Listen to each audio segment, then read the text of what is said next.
This week's pack is called Exploring Southern Burgundy. And you know, I have to admit, Burgundy is expensive. It's kind of discouraging actually. Burgundy to me sometimes, like, I want it so badly, but I can't afford to drink it. But before we go into all of that, Burgundy is the holy grail of Chardonnay and Pinot Noir in the world. I mean, you tell a Willamette Valley producer of Pinot Noir, your wine tastes like Burgundy, and it's the biggest compliment you can give them.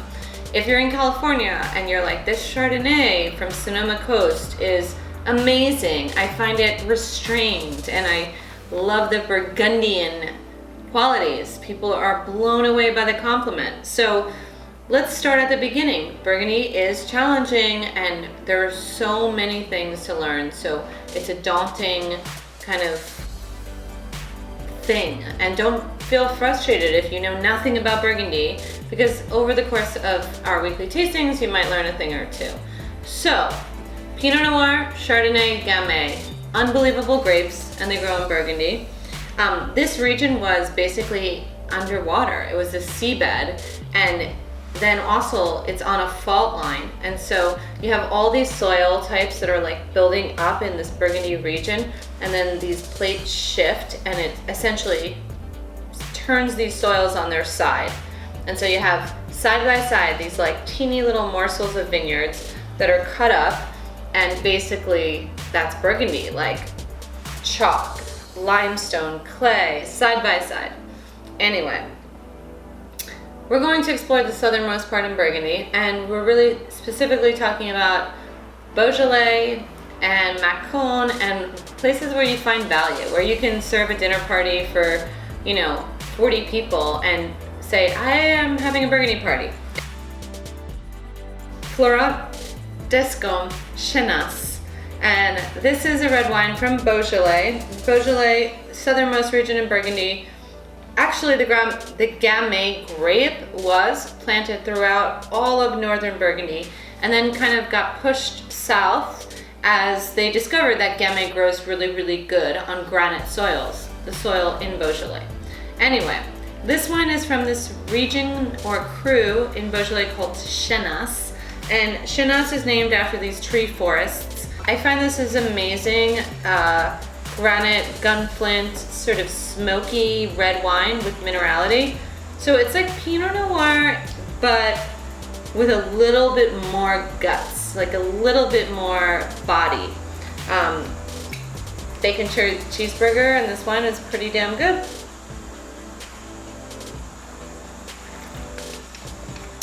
The technical tasting notes, light red, almost like transparent, you can kind of read through it.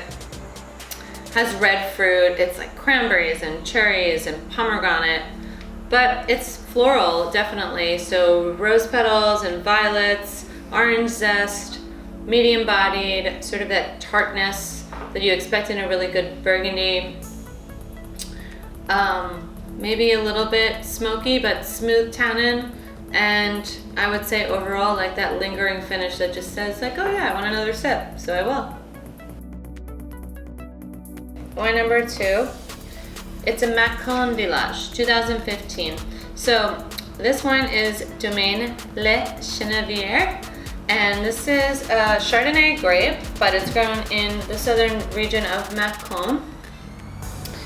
And listen, I hate Chardonnay. I hate oaky, rich wine. You've heard that comment before, right? Like, no Chardonnay, anything but Chardonnay. So like, I get it, you hear Chardonnay and you just think like clumsy, heavy, intense, rich. This is the opposite. So Burgundy is where Chardonnay grows best. However, it does not always have to have oak. So this is unoaked, dry, crisp, fresh Chardonnay. So you might have to buy this pack just so you can say, I've had Chardonnay without oak.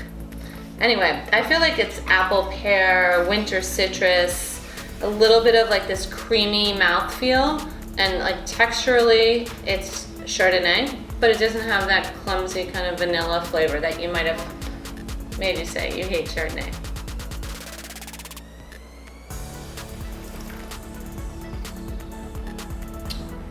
Damn, it's a really good bottle of wine. Wine number 3. We're back to red wines, and in this pack, it's all about comparing and contrasting because you have a Gamay and a Chardonnay and a Gamay and a Chardonnay, but really they're from different regions throughout Burgundy. So we have this thing in Burgundy called appellations. Actually, we have this thing in France called appellation, but you should know that appellation means place. And the place where this grape is grown, or these grapes are grown, is called Coteaux Bourguignons. Basically, it's a way of saying Burgundy hillsides. So this is Ernest Meurgey-Perron, and it's his Pinot Noir and Gamay blend. So it's mostly Gamay, 80%, 20% Pinot Noir, but basically it drinks like Pinot Noir, which is why I picked it.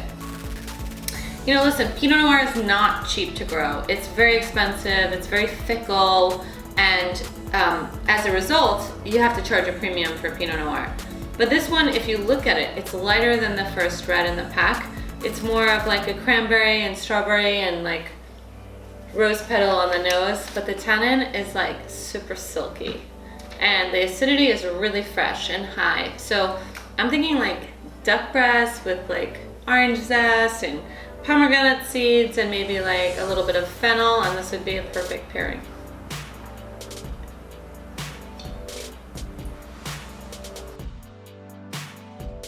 Cedric Lathuiliere Beaujolais Blanc. So did you know that they make white wine in Beaujolais? Beaujolais is just the region. This is 100% Chardonnay. Kind of like the first wine in this pack. This wine is Chardonnay with judicious oak, light oak. You know, listen, oak is a vessel that they use to age white wine, and the white wine just seeps deep into the pores of this barrel, and it can get flavors of like cloves, cinnamon, vanilla, nutmeg.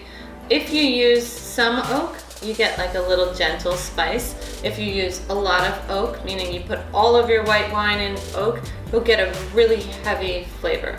What I love about this wine is that you get all of the intensity of like textural oak, but without a lot of oak flavor.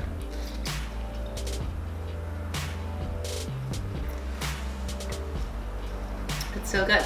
The soil in this region in general is more limestone and granite and minerals, so like every single time you taste any of these wines in the pack, you just feel that like nice salty lick of like earth and minerality. So I'm gonna go roasted chicken, serve it with some morel mushrooms, maybe a little stinky cheese, and pair it with this wine.